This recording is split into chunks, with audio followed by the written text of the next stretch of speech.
আসসালামু আলাইকুম। Hello viewers, মাছ মারার জন্য আমরা প্রতিদিন এইভাবে ডিম সংগ্রহ করে থাকি।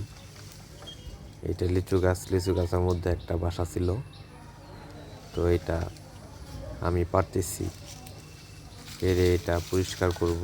পরিষ্কার করে শুধু ডিমগুলা নিয়ে তারপর আমরা নদীতে মাছ মারতে যাই। মাছের প্রধান খাদ্য হইতেছে পিঁপড়ার ডিম। পিঁপড়ার ডিমটা থাকলে আর কি অনেকটা সহজ হয়ে যায় মাছ ধরতে, বাট এটা ছাড়া মাছ মারা অসম্ভবই বলা চলে। আমরা আসছিলাম আজকে এই কর্ণঝোড়া পাহাড়ে। এর মধ্যে পাহাড়ি অঞ্চলে এদিকে এগুলো বেশি পাওয়া যায়।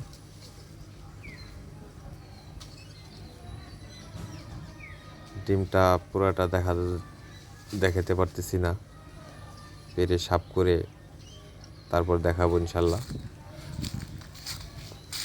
তো প্রতিদিনের মতো আজকে ওই ডিম পারতেছি, পেরে আমরা হয়তো কাল পরশু একটা নদীতে যাব, তারপর দেখা যাক কতটুকু মাছ পাই।